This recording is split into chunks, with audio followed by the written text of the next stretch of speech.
Well, hello there and greetings, dear viewer. I have yet another roguelike here. Before I get into the game or anything, just let me explain that this is the very first release of this game. It is an extremely early alpha version, and one of the main reasons that I'm uploading it is because I know that a lot of my viewers, it seems like, enjoy following along on the development of these games, and this one, I'm thinking it should be a fairly interesting roguelike. If the developer can pull off everything that he wants to do, everything that I've read about it, it's going to be pretty dang awesome, I think. Of course, that don't let me hype you up. I mean, you can feel free to follow along on your own.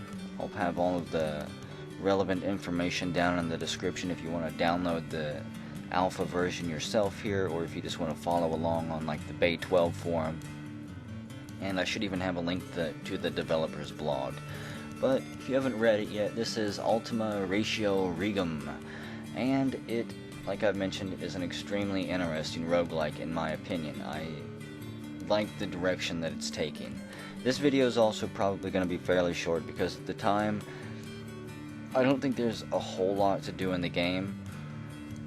And it's probably going to crash a couple times on me. But again, I wanted to get this video up because I know that, at least for me, I enjoy following along on these games, watching the developers implement their ideas and make sacrifices whenever they can't. But let's just see what we have in store for us. The options, there's a few. You can adjust windowed full screen, change your keyboard layout, autosaves, no autosaves, things like that. You can change the tile size. I've got 10 by 10 simply so it can all fit on my screen. And that's really it for now. Let's see, the acknowledgements guidebook, you can go through that on your own. I don't know if you can even save a game yet. I haven't tried it. Because I haven't survived long enough. So we're just going to start a new game here. You can be male or female for now. We'll be a male. And you get to choose your stats. Over on the left, you can see your stats. Over on the right, it explains what the stats do. You're free to read those on your own. I'm going to put just, kind of make this character kind of average here. Nothing really stands out. And yes, this is the skill screen. You have 1,000 points to spend. And as you can see, there are a ton of skills to choose from. At this point in the game's development, I'm not going to spend a whole bunch of time going through and setting up my characters. If you press tab, it'll take you over to the presets. I'm just going to choose one of the presets. In fact, we're going to be an explorer. I don't know if all of these skills actually are implemented yet. I'm going to assume that they're not, but we'll just choose explorer for now. And there we go. Press enter twice, yes. And we'll be the Jackal. Jackal Sani Soa. There we go. You can choose your world generation parameters. I'm going to leave everything on average for now. And it doesn't take too long to generate a world here. Again, I like the direction that this game is going. It has a very Dwarf Fortress feel to it, at least adventure mode. With the way combat works and everything, and I can only imagine that it's going to get better as it goes along. So yes, here we are. We're the little @ symbol right here if you don't know how to read these games. What are these trees? I actually don't know how to read everything just yet. But yeah, probably trees. We got grass. These are trees for sure. The spades and clubs. And you can move around. And whichever way you look is, you know, where your vision goes. You can't see behind you. There is a fog of war type thing. And a male wolf pulls itself up the roots and soil. So there's a wolf somewhere around here, rooting around, probably digging for rabbits. And there's something right behind us. It's a male wolf. It's charging after us. So we might as well go after it ourselves. The male wolf lunges at our right leg with its jaw, and we get to choose where to attack by bumping into it for now. Let's see, the head is intact, it's unarmored, every part of its body is in range. I have fought things like dragons, and the dragon is so large that you will only be able to attack its legs, and unless, I don't know, maybe you climb on it or you wound it and it falls down to the ground or something. But if you've played Dwarf Fortress, and if you've watched me play Dwarf Fortress, and if you're on my channel watching this, I'm going to assume that you have, you know that everything is pretty much the same size. Everything fits onto one tile. Larger creatures in this game take up more tiles, so like a dragon will be a 3x3 square, and it'll have height and things like that, and that makes combat a lot more interesting. We're going to attack the wolf in the head here, though. Let's see, the male wolf lunges at our torso, it lightly damages our bronze cuirass. The male wolf's jaw bites down on our torso, it barely scratches it. We attack the wolf in the right hind leg and slash it, its paw is injured. Let's see, it looks like it also bit us in the neck. So, no, wait, we slashed it in the neck, and its throat is slightly injured. So yeah, we've injured its head a little bit, and it turned on us. We slashed it in the right leg. We're going to go for another headshot here. It lunges at our torso, barely scratches. Let's see, our saber slashes its torso, it's slightly injured, its right lung is pierced. It lunges at us, fails to penetrate our armor though. We're going to go for another headshot here. We slash its left foreleg, its lower leg is slightly injured. Saber cuts it through to the bone and chips the left foreleg bone. There's no real health hit points in this roguelike, which is what I really enjoy. You can break bones, things like that. Still slightly injured. Let's go for a torso shot. The male wolf lunges at our leg, lightly damages our bronze greave, and it chipped our left lower leg bone. We chipped its upper left foreleg bone though, so we're just trading blows back and forth here. It's kind of hard for me to follow along on this because it doesn't update just one turn. Sometimes multiple turns will update through there, it seems like. So let's just go ahead and see if we can kill this thing. Combat does seem to take a little bit. Our foot is injured, and we can look at ourselves here. Let's see. We're 2 levels tall, standing in undergrowth. Our head is uninjured. Left arm is uninjured. We're wielding a steel saber. Our torso is uninjured. Pretty much we're still uninjured. Our bone, let's see, our left lower leg is slightly injured, and our lower left leg bone is slightly injured. So, it's working on us, and we're working on it. We cracked its skull. Now it's getting injured. All we have to do is get a good shot on like its throat or its brain, and there we go, we killed it. We attack the male wolf with the steel saber. The saber slashes its head and cuts right through the skull, shattering the skull, and it's dead there. So there we go. I don't know if there's actually anything we can do with it. Another wolf is charging after us from up there, and another one from the south, so it looks like we're going to have probably a bunch of wolves to deal with. There's one coming from behind. Yeah, and we get killed here. We've died. Let's see, what did it do? I think we might have bled to death. Is it nommed on our legs? So, let's see, we will press enter here. I don't know if there's any end games. No.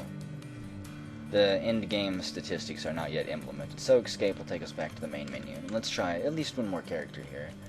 I'm going to put more points into strength and dexterity. See if that helps our combat at all. Not much in endurance. And this time, let's be a warrior. Why not? Maybe that'll help us kill things too. We'll just be Jackal again. Jackal Fawzes. Same size world. There is an overworld map that you can travel on with different regional views. Again, kind of similar to Dwarf Fortress. That way you can see the, you know, like a state-wide view, and then a county, and then a city, and then your local view. That's what this is over here, I think. So yeah, here we are. We start off in the middle of a, looks like a flat plains area. However, let's go ahead and travel. Actually, we can't. There is a hostile animal around us. It's this sea right here. I'm almost going to guarantee you that YouTube will butcher the video size of this, so it might be kind of hard to see. A male cyclops. He is 6 levels tall. Comes 4 levels above our head, so that means we're probably only going to be able to slash his legs. Press tab for the cyclopedia or something like that. Let's see. Page up and page down. Species, all of this information is unknown on them. I'm guessing that you'll be able to unlock this at some point. You know, where they come from, their blood type, their special attacks. Maybe if your character has good knowledge with beasts or something like that. I think eventually the goal is to have armies and move them around the maps and go into battles, large-scale battles, city-scale battles, and take over regions and things like that. But for now, this is pretty much what it is. It's just you versus creatures, and you can travel around the map if you don't die. I'm seeing if I can run from this Cyclops. No. He attacks our head with his steel Naginata, and as you can see, his head and arms are out of range, so let's go for, I guess, a torso shot. The male Cyclops attacks our head. We attack his right leg, and the saber slashes it. His lower right leg is slightly injured. It cuts through straight to the bone and chips it. He attacks our right leg. It lightly damages our greave. Yeah, and his steel sword gouges through to our bone and chips it. We are not going to survive. Let's focus on his right leg there. We chip another piece of his bone, and it looks like he chipped our left lower arm bone. Thankfully, the gear we start off with seems to be somewhat effective. Ah, good lord, we're screwed. He attacks us in the head, and looks like he crushed our windpipe. We're having trouble breathing. What do we look like? Yeah, we're choking, we're losing a little blood. Our windpipe is crushed. There's no coming back from that. Oh well, let's get a little overview of our character here. We're found anywhere. You can see what we've got on our body. Our speed is average. Stats, humans show significant variation. And all of that stuff. We got a little bit of cold resistance. I guess we're a little bit hairy or something. Weaknesses are our brain, our heart, and our neck. Yeah. So far, almost all of my characters have died by having their neck crushed, their windpipe ripped out. A little bit of information on the military history and things like that. I don't know if that'll change later on, like once the game gets more established with world generation. Again, this game is still very early. This is the first release, and it should be interesting to see how this changes throughout development. So we're just going to sit here and attack it until we die. It chips our lower right arm bone. I don't think there's dismemberment in the game yet. Like, I don't think he can actually hack off one of my arms, and I don't think I can hack off one of his legs. But maybe someday. We've injured his right leg, and somehow we killed him. He must have collapsed. No, we got a lucky strike on his torso and pierced his heart. He collapses dead to the ground, but I'm still choking with my windpipe crushed. Let's see if I can travel, yeah? Shift T will travel to the world map. And I guess even with my crushed windpipe, we're still able to move. So this is the world map. I don't think there's any cities or even caves or dungeons yet. There are volcanoes and rivers and lakes that you can explore, but you kind of have to be careful, because several of the volcanoes that I've explored, if you try, I'll see if I can find one. We're on a mountain range there. This is a volcano. A large, dormant volcano, very far above sea level. Do not try to embark, or do not try to actually enter the map on top of a crater there, because you will appear directly in the crater, and you will either crash the game, or I don't know actually, because it's only crashed whenever I've tried to do that, but it will put you directly in the volcano. Can I not? Oh yeah, let's see. It is an interesting question how far men would retain their relative rank if they were divested of their clothes. And you get a little bit of information as it loads in to the world map. So let's see. I would like to... Nope. So it's going to crash on us. Volcanoes, still a little bit buggy, but things will get ironed out. I think this is version 1.1 of the game.